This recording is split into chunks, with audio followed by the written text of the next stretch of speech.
Stretching 250 miles between the Massachusetts border to Quebec, Canada, lie the Green Mountains of Vermont.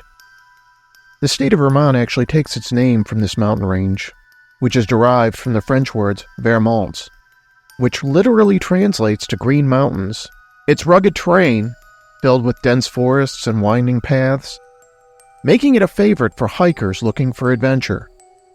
Long before French and English settlers ever came to the area, Native American tribes such as the Iroquois and Abenaki made their homes in these mountains and forests. Much of the region is difficult to access even on foot. The mountains are full of remote, dark places, broken by marshlands and deep crevices where no one ever ventures. Ancient legends abound throughout the region of people seeing strange lights in the woods, of a mysterious wild man of the mountain, of untraceable noises and strange smells, of a mysterious presence that travelers claim to feel all around them when they venture into the vast wilderness, and of a particular magic stone that lies somewhere up on Glastenbury Mountain that can cause unsuspecting travelers who step on it to disappear forever. But for all the strange folklore and legends surrounding this area, there remains one inescapable truth. People really have gone missing in these woods, and under the most mysterious of circumstances. Between 1945 to 1950, 5 people went missing in the area known as Bennington, near Glastenbury Mountain. This has led to the nickname given to the region, the Bennington Triangle.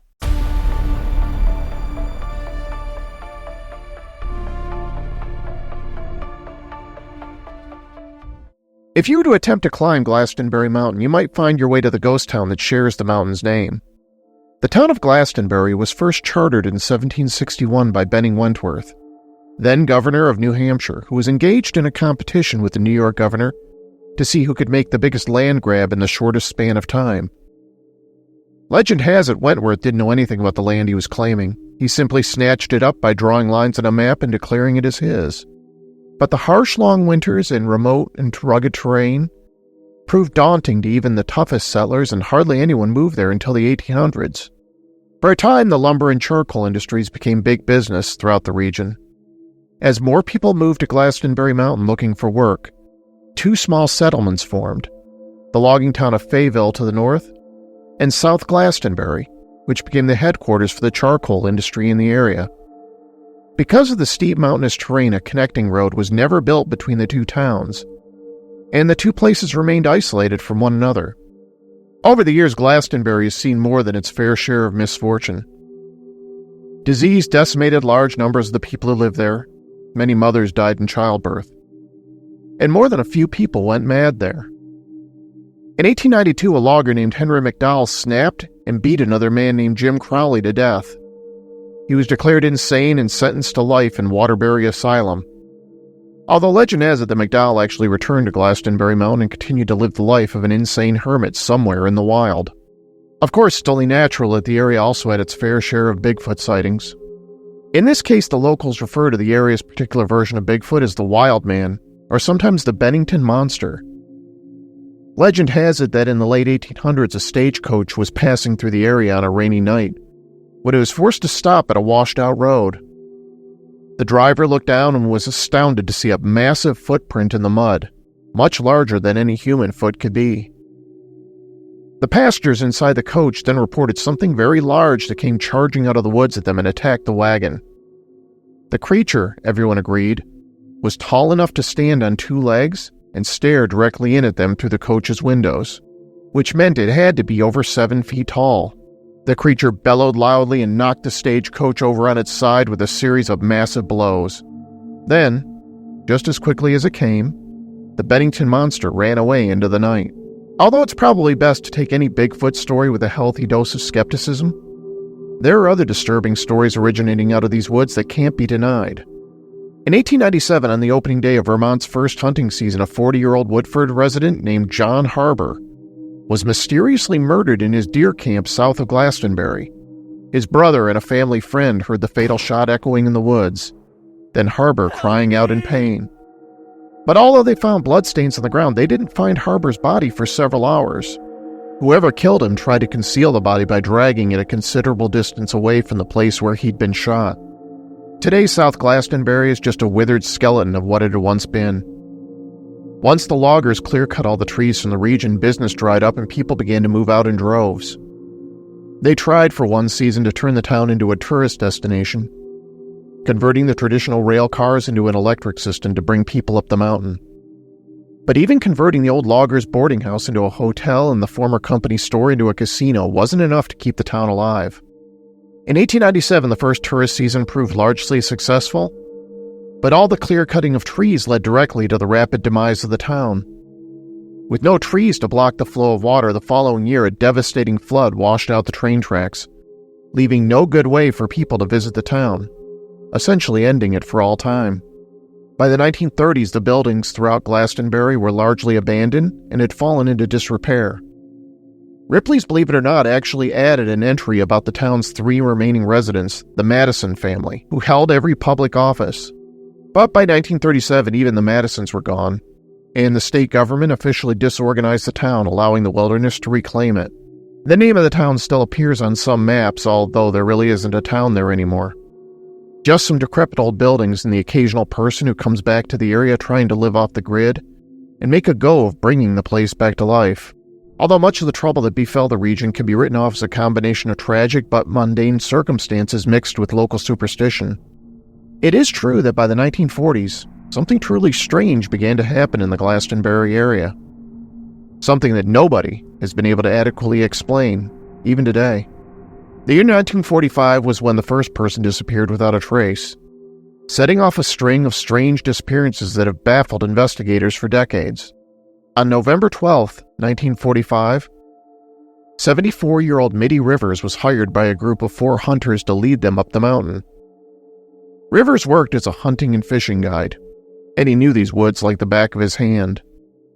At first, things seemed to be going fine for the group. That is until they began to make their trek back to camp. Despite his age, Rivers was considered to be in excellent health. In fact, he managed to outpace every one of the hunters, who were all impressed with how well the old man handled the rough trails. Rivers got a bit ahead of the group, and the other hunters lost sight of him. They figured they'd catch up to him by the time they reached camp. Only they didn't. When the 4 men got to camp, Rivers wasn't there. The men were worried because they were positive Rivers couldn't have gotten that far ahead of them, but there were no signs he ever reached the camp at all. Volunteers and police combed the area for the rest of the day. They originally thought they'd find Rivers in a matter of hours since he was an experienced woodsman and knew how to survive in the wild. But the search went on for months, and no one ever found any trace of the man. Paula Welden, an 18-year-old Bennington College sophomore, was the next to disappear. On December 1st, 1946, the pretty blonde decided to take a hike on the long trail. She was wearing a bright red coat, which should have made her easy to spot, and plenty of people claimed to have seen her that day. A local man gave her a lift as far as his home in Woodford Hollow. And at around 4 o'clock that afternoon, an employee of the Bennington Banner newspaper gave her directions. The last people who claimed to have seen her were an elderly couple who were walking the trail behind Paula. According to them, when they rounded the same corner Paula had just turned down, she had disappeared. By Monday afternoon, Paula hadn't returned to school. People were starting to get worried. The sheriff's department, along with 400 students and faculty members, began combing the area looking for her. Governor Mortimer Proctor called in the FBI, the New York and Connecticut State Police to join in the search. A $5,000 reward was offered, and a famous clairvoyant also provided tips. But no sign of Paula Welden was ever found. Both ground and aerial searches were made of the region with no results. On December 22nd, with snow falling and no clue to Paula's whereabouts discovered, the search was officially called off. After that, plenty of rumors arose surrounding Paula's disappearance. Some people thought she simply wandered off the trail and froze to death somewhere in the woods. Other people suggested Paula had been depressed lately over some trouble she'd been having with her parents disapproving of a mysterious boyfriend, and that she may have run off to elope with her lover. There were people who came forward in the years that followed to claim to have seen Paula in the surrounding area, but none of these sightings were ever confirmed. Nearly 13 years later, a woman's skeleton was found in the woods near the town of Adams, but medical examiners believe the unidentified skeleton to have belonged to a woman who would have been several years older than Paula. Police did question a suspicious lumberjack who participated in the search for Paula. This man raised suspicions when he began joking around that he knew where Paula's body was buried, and he later gave investigators a number of conflicting stories. But there was no evidence ever presented that the man had anything to do with Paula's disappearance. On December 1st, 1949, on the third anniversary of Paula Welden's disappearance, the next major vanishing occurred, and it may be the strangest of them all. James E. Tedford was a resident of the Bennington Soldiers' Home, and he had traveled to visit relatives in the northern part of the state. His family put the old man on a bus in St. Albans bound for home, only he never arrived. Witnesses remember seeing him on the bus at the last stop before Bennington, but when the bus arrived in Bennington, Tedford had vanished. His luggage was still in the overhead rack, and an open bus schedule was lying on his vacant seat. By all accounts, no one could recall seeing Tedford get off the bus, not even the bus driver. Now, granted, despite the strange circumstances of the man's disappearance, some people have pointed out that the search for Tedford didn't actually begin for a couple weeks after his bus trip, and it's possible no one noticed him wandering off before then. The youngest person to disappear was 8-year-old Paul Jepson, who vanished on Columbus Day 1950. Paul's mother and father were farmers and caretakers of the town dump. They often went to the dump together, and Paul's mother told him to wait in the pickup truck while she tended to some pigs. She claimed she only left him alone for a few moments before she looked up and realized Paul wasn't in the truck. Paul was wearing a red jacket at the time, and he should have been easy to spot. Only she couldn't find him anywhere. Hundreds of volunteers searched the dump, the surrounding roads, and the nearby mountains. They even initiated a double-check system in which one group would search an area, then a second would follow along and search the same area again. Bloodhounds were brought in and managed to track Paul's trail to the junction of East and Chapel Roads, before losing the scent. One local legend claims the dogs lost Paul's scent at the exact spot where Paula Welden was last seen. Paul's father told searchers one odd bit of information. He said that later Paul had told him he'd had a strange yen to go into the mountains. By now, the local papers were beginning to write openly about the strange pattern of disappearances throughout the area. Just 2 weeks after Paul Jepson disappeared, they had another name to add to their list. On Saturday, October 28th, 53-year-old Freda Langer was on a hike with her cousin, Herbert Elsner. Freda was a short, ruggedly built woman, and she knew the woods extremely well. She and her cousin set out from their family camp on the eastern side of Glastenbury Mountain, near the Somerset Reservoir. At around 4 o'clock that afternoon, when they were only about a half-mile away from camp, Freda slipped into a stream and got wet. She told her cousin she wanted to dash back to camp and change clothes, then hurry back to rejoin him. But as the minutes ticked on and Freda didn't return, Elsner began to get worried. He headed back to camp in the same direction Freda had gone, only there was no sign she'd ever returned to camp, and no one claimed to have seen her return either. The fact that a second disappearance had occurred so close to Paula Welden set off alarm bells for authorities. Officials initiated another search, and officers were instructed that they were to stay with the job until Langer was found, dead or alive. Another massive search and rescue operation ensued, involving helicopters, amphibious planes, and hundreds of people on foot. But once again, nothing was found. Authorities were baffled how Langer, an experienced woodsperson who knew the area extremely well, could possibly have gotten lost so close to her camp. On November 5th, groups of 30 searchers each marched side by side in a line across the area. It would have been nearly impossible to miss a clue to the woman's disappearance, if there were one to be found. But still, they found nothing. Over the next several days, the search parties increased in number. This included police, firemen, and military personnel. But no clue as to Freda's whereabouts ever turned up. She was just gone, vanished. Then on May 12, 1951, Freda Langer's body was discovered near Somerset Reservoir, in an area that had been searched extensively before, which leaves only two possibilities. Either one of the largest search parties in Vermont history managed to miss finding the body of the person they were looking for in an area they had thoroughly searched, Or someone placed the body there after the search was already over. Medical examiners were unable to determine a cause of death for Langer because her body was in such an extreme state of decomposition. Freda Langer was the only victim whose body was ever recovered. In more recent years, author Joseph A. Citro would go on to coin a term describing the Glastenbury region. He called it the Bennington Triangle, after the notorious Bermuda Triangle, where multiple planes and ships are alleged to have vanished. Some hikers have even taken it one step further and referred to the area as the Triangle of Doom. Because there were so few clues and almost no bodies ever discovered, that leaves a lot up to the imagination as to what happened to all those people. First, we have to consider whether these cases are related at all. Granted, we are talking about a group of people disappearing, all in roughly the same area, but there don't seem to be any commonalities between them. They were all different sexes and ranging wildly in age, everywhere from 8 to 74. Because they all disappeared in a span of a few years, it's certainly possible there could have been a serial killer stalking those woods back in the day. But if there was a serial killer, he would have been unusual in that he didn't seem to have a single type of victim he preferred. All of the disappearances did occur in the last 3 months of the year, which may point to some potential clue, but what it means, if anything, who knows? Some residents back then did openly wonder if there may have been a killer stalking the woods.